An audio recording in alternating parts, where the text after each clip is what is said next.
문재인 모가지 따는 것은 시가 문제입니다. 찍지 마. 새로운 국정의 비전을 보여주기는커녕 과거로 회귀하고 극우적 색채를 강화한 개각 인사. 아무리 부적절하고 자격 미달인 인물이어도 오기로 밀어붙이는 게 윤 대통령의 일관된 인사 태도. 그래서 주목되는 게 이균용 대법원장 후보자입니다. 현 정부에서 국회가 임명 동의권을 통해 대통령의 독단적 인사에 제동을 거는 첫 사례가 될 수 있는 여러 의혹과 자질 논란이 제기된 상태입니다.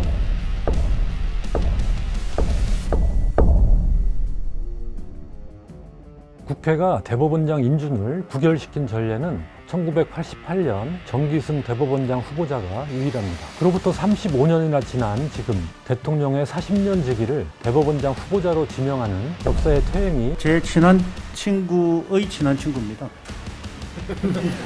이번 대법원장 후보자 인준 투표는 5기 인사의 심판대라고.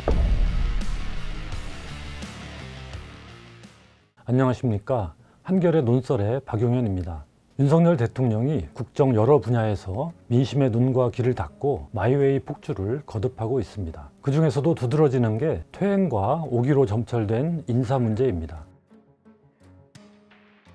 윤 대통령은 지난 13일 국방부 장관 후보자의 신원식 국민의힘 의원, 문화체육관광부 장관 후보자의 유인촌 대통령실 문화체육특보, 여성가족부 장관 후보자의 김행 전 국민의힘 비상대책위원을 각각 지명했습니다. 해병대 최상병 순직 사건 수사에 외압을 가한 증거가 드러나 야당이 탄핵을 벼르던 이종섭 국방부 장관을 서둘러 교체하는 것은 꼬리 자르기라는 비판이 나옵니다. 게다가 신원식 후보자는 지난해 국정감사 때부터 봉오동 전투에서 공을 세웠다고 하나 그 뒤에는 자유시 거기에서 거의 1,500명 되는 우리 독립군의 씨가 마르는데 주역이었습니다. 홍범도 장군을 뼛속까지 빨간 공산당원이라고 비난하고 최상병 사건 수사 외압 의혹을 제기한 박정훈 대령을 향해 삼류 저질 정치인의 길을 걷기로 작심한 거냐고 공격했던 인물입니다. 지난 정부 때는 전광훈 목사가 주관한 집회에 참석해 한명과 나는 좌파 쓰레기 문재인이다. 너희들을 기다리는 것은 하야 탄핵 주선동이다. 문재인 모가지 따는 것은 시가 문제입니다. 안 내려오면 붕짜자 붕짜. 12.12하고 박정희 대통령이 돌아가시는 그 공백기에 뭐 서울에 보면 일어나고 그래서 저는 그때 당시 나라 구해야 되겠다 나왔다고 봐요. 또 유인촌 후보자는 이명박 정부에서 3년간 문체부 장관을 지낸 MB맨이죠. 장관 재임 당시 국가정보원이 작성한 문화예술계 블랙리스트 사건과 무관하지 않다는 의혹이 있습니다. 국정감사 도중에는 기자들에게 찍지 마. 찍지 마. 교수님 잠깐만 기다리시고 성질나 뻗치가 정말. 김행 후보자도 박근혜 정부 청와대 대변인 출신입니다. 여성가족부는 해체하겠다라는 것이 대선 공약이었기 때문에 아주 드라마틱하게 엑시트하겠습니다. 새로운 국정의 비전을 보여주기는커녕 과거로 회귀하고 극우적 색채를 강화한 개각 인선입니다. 앞서 지난달 25일에는 이동관 방송통신위원장 임명을 강행했습니다. 이명박 정부 때 언론 장악의 막후 지휘자로 지목돼 야당의 격렬한 반대에 부딪힌 인물입니다. 그러나 인사청문 보고서 채택이 무산됐는데도 임명을 밀어붙였습니다. 현 정부 들어 국회 인사청문 보고서 채택 없이 임명된 16번째 고위공직자입니다. 15번째 사례는 지난 7월 임명된 김영호 통일부 장관이었습니다. 김영호 장관은 얼마 전 국회 대정부 질문에서 자, 대한민국의 권력은 국민에게 있고 이 국민에게 나온다라는 헌법 정신이 무슨 토를 달 수 있고 무슨 문제 제기할 내용이 있습니까, 장관님? 이 문제는 그렇게 간단하지 않다고 봅니다. 대한민국 국민 5천만이 모두 주권자로서 권력을 직접 행사한다고 한다면은 대한민국은 무정부 상태로 갈 수밖에 없다고 하는 얘기죠. 헌법을 부정하는 듯한 발언을 해 논란을 일으켰습니다. 아무리 부적절하고 자격 미달인 인물이어도 오기로 밀어붙이는 게 윤 대통령의 일관된 인사 태도입니다. 그보다 앞서 인사청문 보고서 채택 없이 임명된 14명의 명단은 다음과 같습니다. 지금도 무리를 빚고 있는 인물이 여럿 보입니다. 이 가운데 박순애 전 교육부 장관의 경우 만취운전 논란 등에도 불구하고 임명을 강행했다가 불과 34일 만에 만 5살 입학 파문으로 물러났습니다. 5기 인사의 실패를 보여준 사례이지만 그 뒤에도 윤 대통령의 태도는 바뀌지 않았습니다. 이번에 지명된 장관 후보자 3명도 야당의 반발을 살 게 분명하지만 윤 대통령은 또 국회를 무시하고 임명을 강행할 게 뻔해 보입니다. 이처럼 대통령이 아무리 독단적 인사를 해도 현행 제도로는 이를 견제하기에 역부족입니다. 인사청문회 대상자는 모두 국회 동의를 받아야만 임명할 수 있는 미국과 달리 인사청문회 결과와 무관하게 대통령이 임명하면 그만이기 때문입니다. 우리나라에서 국회의 동의를 받아야만 임명할 수 있는 자리는 대법원장, 헌법재판소장, 국무총리, 감사원장, 대법관 정도입니다. 그래서 주목되는 게 이균용 대법원장 후보자입니다. 현 정부에서 국회가 임명 동의권을 통해 대통령의 독단적 인사에 제동을 거는 첫 사례가 될 수 있기 때문입니다. 이균용 후보자 인사청문회가 오는 19일, 20일 열립니다. 이미 이 후보자를 둘러싼 여러 의혹과 자질 논란이 제기된 상태입니다. 하나하나 짚어보겠습니다. 여러분이 심판관이 되어 인사청문회 과정을 지켜보면서 이 후보자의 대법원장 자격을 직접 판단해 보시기 바랍니다. 이 후보자는 1987년 서울에 거주하면서도 부산 동래구 명장동 530-2번지 땅을 사들였습니다. 장인과 처남 등 3명과 지분을 4분의 1씩 나눴습니다. 당시는 부동산 투기가 사회 문제로 떠오르던 시기입니다. 게다가 이 땅의 지목은 답, 즉 논입니다. 당시 정부는 농지 투기 억제를 위해 직접 농사 지을 수 있는 거리, 통상 4km 이내에 최소 6개월 이상 거주한 사람만 농지를 살 수 있도록 제한했습니다. 농지는 실제 농사를 짓는 사람만 소유해야 한다는 경자 유전은 헌법에까지 규정된 대원칙입니다. 그런데 이 후보자는 이 원칙과 제한 규정을 어겼을 뿐만 아니라 황당한 변명을 내놓았습니다. 해당 지목은 답이었으나 이미 취득 당시 논이 아닌 잡종지로 사용되고 있었기 때문에 농지 관련 법령 위반이 아니다라는 것입니다. 상식적으로 납득할 수 없는 논리입니다. 이런 식으로 법을 해석하면 경자유전 원칙이나 농지 취득 제한 규정은 아무 소용이 없어집니다. 실제로 주무부처인 농림축산식품부는 박용진 민주당 의원의 질의에 원칙적으로 농지를 잡종지로 쓰면 잡종지로 봐야 한다는 이런 해석은 어렵다라고 답했습니다. 같은 취지의 대법원 판례도 있습니다. 그런데도 이 후보자는 법을 아전인수식으로 해석해 자신에게 면죄부를 주려 한 셈입니다. 법을 농단하는 태도입니다. 대법원장 후보로서 매우 심각한 흠결입니다. 이 후보자는 이 땅을 2013년 되팔아 막대한 시세 차익도 누렸습니다. 1년여 뒤 이 일대는 아파트 개발구역에 편입됐습니다. 또 다른 땅도 있습니다. 이 후보자는 부산 땅을 산 것과 비슷한 시기에 경북 경주의 땅 3필지 3천여 평도 샀습니다. 역시 가족들이 지분을 쪼개 사들였습니다. 이 땅들은 현재 수풀에 뒤덮여 방치되어 있거나 주인이 누구인지도 모른 채 다른 사람이 농사를 짓고 있습니다.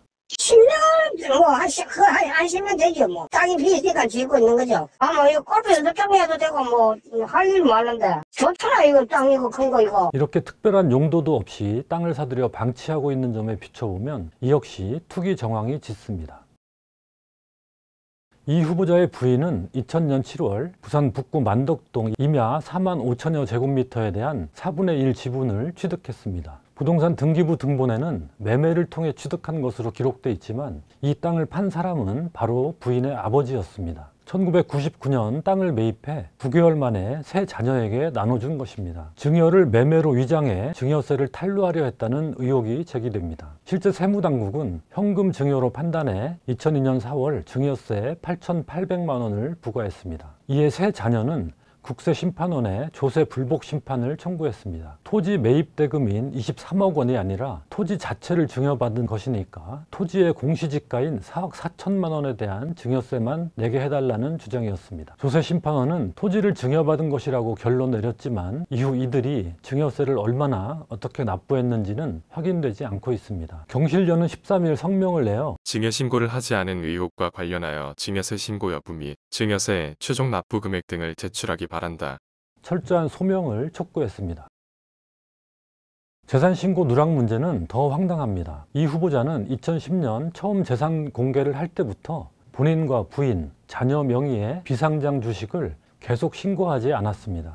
대법원장 후보자가 된 뒤에야 재산 목록에 포함시켜 공개했는데 이들 비상장 주식의 평가액 합계는 9억 9천만 원에 이릅니다. 재산신고 누락은 공직자윤리법 위반입니다. 행정부 공무원의 경우 거짓 혹은 중과실로 3억 원 이상을 재산신고에서 누락하면 해임 또는 징계 의결 요구 처분을 하는 게 기준입니다. 이 후보자의 누락 액수는 10억 원에 이릅니다. 다른 직책도 아니고 사법부 수장이 되겠다는 사람이 이렇게 법을 위반한 것 자체가 가벼운 사안이 아닙니다.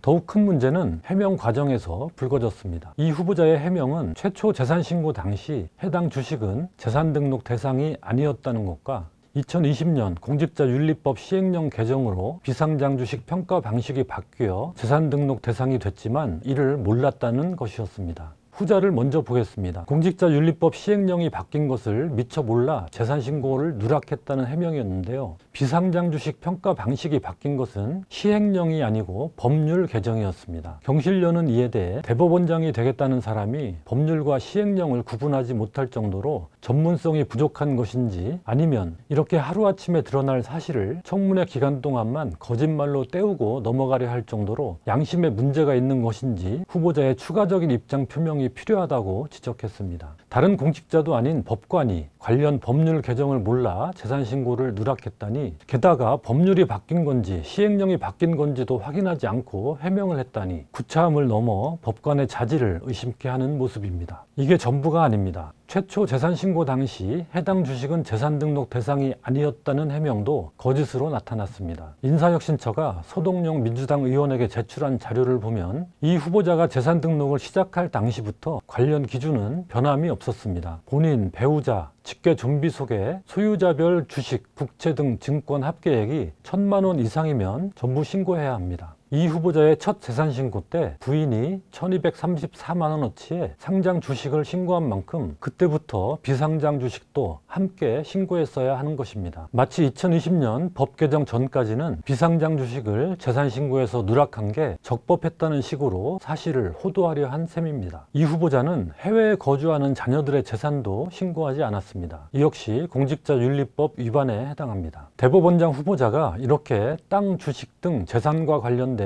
잡음이 많았던 전례는 없습니다. 더구나 해명 과정이 법 왜곡과 거짓말, 무지로 점철되어 있습니다. 법과 정의의 마지막 보루인 사법부를 이끌 수장으로서 자격을 의심할 수밖에 없습니다. 윤석열 대통령 아시죠? 예. 잘 아시죠? 제 친한 친구의 친한 친구입니다. 그럼 그게 잘 아는 겁니까? 뭐 그냥 아는 겁니까? 친한 겁니까? 제하고 연수원 동기생하고 아주 친한 분이기 때문에 뭐 저도 그래가 단둘이 만난 적은 없습니다. 친하다고 되어 있죠 지금? 뭐 친하다고 볼 수도 있습니다. 뭐 대통령하고 친한 게 뭐 흠이 아니고 자랑거리인데 흠입니까? 그렇게 생각하지는 않습니다. 이 후보자는 대법원장 후보자 지명 때부터 대통령의 40년 직이라는 점이 주목됐습니다. 윤 대통령이 검사 시절에도 수사에 대한 법리 자문을 구할 정도로 막역한 사이로 알려져 있습니다. 대법원장은 헌법상 삼권 분립 원칙에 따라 대통령의 권력을 견제하는 사법부를 이끕니다. 대통령과 사적 친분을 지닌 인물은 오히려 배제하는 게 바람직합니다. 또 이 후보자는 사법농단 사건으로 기소된 법관에 대해 무죄를 선고한 이력이 있습니다. 판사들이 정은호 게이트 관련 법관들에 대한 영장 사본 등 수사 기밀을 법원 행정처에 유출한 사건이었는데 재판의 독립성을 해친 이런 행위가 정당한 사법 행정 사무의 수행이라는 황당한 논리로 무죄를 선고했습니다. 이런 인식으로 대법원장이 될 경우 재판의 독립성을 견고히 지켜나갈 수 있을지 심히 우려됩니다. 이 후보자는 2020년 12살 어린이를 성폭행한 20대 남성의 형량을 징역 10년에서 7년으로 감형하는가 하면 2020년 가정폭력을 일삼다 아내의 복부를 발로 여러 차례 밟아 숨지게 한 남성에 대해서도 징역 10년을 7년으로 감형하는 판결을 내렸습니다. 이 밖에도 N번방 사건 등 성착취 범죄가 사회문제로 떠오를 당시 아동 청소년 디지털 성착취 사건에서 다수의 감형 판결을 하기도 했습니다. 지난달 30일 57개 여성단체는 성명을 내어 과거 재판 과정에서 성차별을 외면하고 여성폭력 가해자를 제대로 처벌하지 않는 등 여성인권을 퇴행시키는 판결을 해왔다. 지명 철회를 요구했습니다. 법원 내 평가도 좋지 않습니다. 전국 공무원 노조 법원본부가 법원장 등을 대상으로 실시하는 법원 구성원들의 다면 평가에서 대부분 최하위권 점수를 받았습니다. 최근인 대전고등법원장 재임 시절인 2021년 상하반기와 2022년 상하반기에 이 후보자는 뒤에서 5번째, 3번째, 2번째, 2번째 순위를 기록했습니다. 판사 출신인 더불어민주당 최기상 의원은 이런 평가를 했다고 합니다. 어제 꽤 여러 분들이 이 이균용 후보자에 대해서 발언을 했습니다. 워크숍 때. 특히 최기상 의원 같은 경우에는 판사 출신이시죠? 판사 출신이기도 하고 전국 판사회의 의장을 하셨던 걸로 제가 알고 있습니다. 최기상 의원이 이제 가장 먼저 손들고 나와서 이분에 대해서 얘기하는 것이 우리가 평범한 일반적 판사들이 예컨대 적어도 100점 중에 80점은 돼야 된다라고 얘기한다라고 한다면 대법관은 적어도 90점은 돼야 되는 사람이고 대법원장이라고 하면 95점은 돼야 되는 사람이고, 그러니까 이게 눈높이 기준이 굉장히 높아야 되는 건데 이 이균용 후보자라고 하는 분은 이 오늘의 작금의 시대에 전혀 어울리지 않는 판단과 가치관을 가진 분이고 그리고 법원 내에서도 존경받는 그런 분이 아니다. 대법원장에 걸맞는 그 기준을 채울 수 있는 분이 아니다. 이런 의견들이 여러분들한테서 나왔고요. 국회가 대법원장 인준을 부결시킨 전례는 1988년 정기승 대법원장 후보자가 유일합니다. 당시 상황을 간단히 짚어보겠습니다. 군사 독재에 맞선 민주화 열기가 가득하던 시기입니다. 판사들이 성명을 발표하며 사법부 수장 등 대법원의 면모 일신을 요구했습니다. 그럼에도 당시 노태우 대통령은 군사 정권에 협력하며 출세한 대표적 인사로 꼽히는 정기승 대법관을 대법원장 후보로 지명했습니다. 사법부 장악 의도라는 비판은 당연했습니다. 당시 야당이기는 했지만 과거 군사정권의 한 축이었던 김종필 공화당 총재의 고등학교 후배라는 점도 논란이 됐습니다. 시대가 요구하는 인물 대신 과거에 매여있는 인물, 대통령이 다루기 쉬운 인물을 선택한 결과는 초유의 대법원장 인준 부결 사태였습니다. 정치적 타격을 입은 노태우 대통령은 이후 이일규 전 대법관을 다시 대법원장 후보로 지명했습니다. 이일규 전 대법관은 군사독재 시대에도 간첩 사건에 대해 수사기관의 불법 장기 구금과 신체상 부당한 대우를 이유로 무죄를 선고하는가 하면 수많은 소수 의견을 내는 등 소신을 지킨 판사였습니다. 그는 대법원장 지명에 대한 의사를 타진하는 청와대 쪽에 사법부 독립 보장을 요구했고 노태우 정권도 이를 받아들였다고 합니다. 그로부터 35년이나 지난 지금 대통령의 40년 직위를 대법원장 후보자로 지명하는 역사의 퇴행이 벌어졌습니다. 과거 대법원장 후보들에게서는 볼 수 없었던 재산 관련 추문도 셀 수 없이 많습니다. 역사상 대법원장 인준 부결이 단 한 차례에 그쳤던 이유는 무엇일까요? 국회 의석 분포 등 다양한 요인이 작용했겠지만 적어도 삼권 분립의 한 축인 대법원장에 걸맞은 자질과 정치적 중립성 등에서 한계선을 넘지 않는 불문율이 있었기 때문이 아닐까 합니다. 하지만 윤석열 대통령은 대법원장도 다른 인사와 마찬가지로 오기와 독단의 선택을 했습니다. 그런 점에서 이번 대법원장 후보자 인준 투표는 오기 인사의 심판대라고 할 수 있습니다. 이균용 후보자는 명예롭지 않은 이유로 35년 만에 가장 주목받는 대법원장 후보자가 됐습니다. 이 사태가 어떤 결말을 맞을지 논설이 함께 주시하도록 하겠습니다.